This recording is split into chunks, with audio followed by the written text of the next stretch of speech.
पहले से ही परेशान यूपीए सरकार को तमिलनाडु के करुणानिधि ने और परेशान कर दिया है। 18 सांसदों वाली डीएमके ने यूपीए से समर्थन वापसी का ऐलान कर दिया है। इसकी वजह यह है कि संयुक्त राष्ट्र मानवाधिकार आयोग जिनेवा में तमिल हिंसा पर श्रीलंका के खिलाफ प्रस्ताव लाने वाला है।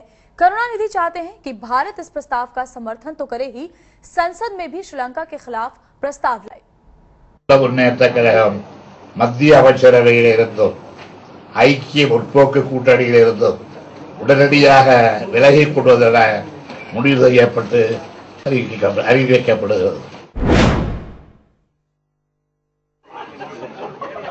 द्रविड़ राजनीति के दिग्गज की इस घोषणा से दिल्ली का तख्त हिल गया। सोनिया ने सोचा था कि करुणानिधि इतने कुपित कभी नहीं होंगे कि हाथ ही खींच ले, लेकिन जब खींच लिया तो खलबली मच गई। See, too early for me to say anything because it's, as I said, work in progress. People have indicated. Khurshid के पास कैबिनेट के खूंटे से बंधे होने की मजबूरी है, यही बोलना था। लेकिन सच तो ये है कि यूपीए नाम का जहाज अब समर्थन के समंदर में डावाडोल हो रहा है।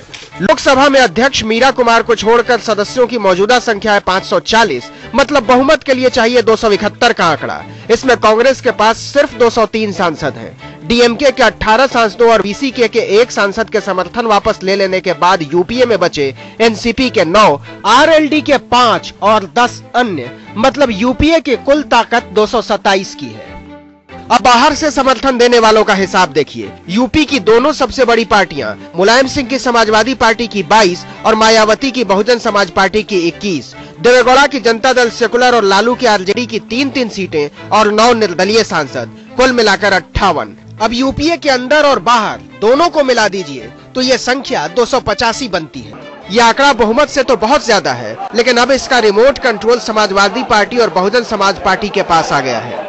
नाराजगी के बावजूद भी हमने सेंटर की गवर्नमेंट को लगातार अपना समर्थन जारी रखा है और हमारा समर्थन अभी भी जारी है और जब तक ये गवर्नमेंट अभी भी लगातार जारी है और समर्थन वापसी का तो कोई सवाल ही पैदा नहीं है। इन्होंने कोई समर्थन वापस नहीं लिया है। वो समर्थन वापस लेना देना उनका चल रहा है, उनका लेन देन चल रहा है, लेन देन। 21 मार्च को जेनेवा में होने वाली संयुक्त राष्ट्र मानवाधिकार आयोग की बैठक में अमेरिका श्रीलंका में तमिलों पर हुई हिंसा के खिलाफ एक प्रस्ताव लाने जा रहा है। डीएमके की मांग है कि भारत इसमें श्रीलंकाई सरकार को नरसंहार और युद्ध अपराध के लिए जिम्मेदार ठहराने का संशोधन पेश करे। केंद्र ने इसे हल्के में लिया तो करुणानिधि ने सरकार ही हिला दी। ये सरकार कितना दिन चलेगा इसके ऊपर कोई भरोसा के साथ नहीं कर सकते। करुणानिधि के कोप से कपकपाती सरकार ने सोमवार को 3 दूतों को चेन्नई दौड़ाया था, ए.के. एंटनी, गुलाम नबी आजाद और पी चिदम्बरम। लेकिन द्रविड़ दिग्गज ने तीनों को बैठाया, नाश्ता कराया और इस संदेश के साथ वापस भेज दिया कि पहले संसद में प्रस्ताव लाइए, फिर सोचेंगे। Let me assure everyone that the stability of the government and the continuance of the government are not an issue. The government is absolutely stable and enjoys a majority in the Lok Sabha. अभी भी सरकार के लिए करुणानिधि ने रास्ता खुला छोड़ रखा है, बशर्ते शुक्रवार को जेनेवा में वोटिंग से पहले संसद एक प्रस्ताव पारित करके संशोधन के साथ ठोस समर्थन का ऐलान करे। उन्होंने पार्लियामेंट में प्रस्ताव की बात कही है मोशन पास करने की, तो उस पर हमने बाकी दलों से बातचीत करनी शुरू की है, क्योंकि पार्लियामेंट में कोई भी प्रस्ताव बाकी दलों की सहमति से पास हो सकता।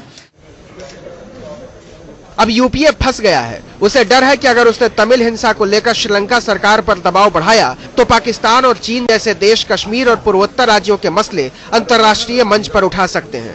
कांग्रेस को दिल्ली में रहना है तो दंडवत करना है। उसे सिर्फ इतना तय करना है कि वो करुणानिधि के आगे झुकेगी या मुलायम या मायावती के आगे। डीएमके का हाथ खींचने से सरकार संकट में आ गई है। संकट सरकार गिरने का नहीं है, क्योंकि आंकड़े तो कहीं न कहीं से जुटा ही लिए जाएंगे। संकट है तो बस सरकार की साख का, क्योंकि एक एक बिल पास कराने के लिए दूसरे दलों के पास हाथ फैलाना होगा और इसके बाद जो मोल भाव होगा उसका अंदाजा आसानी से लगाया जा सकता है।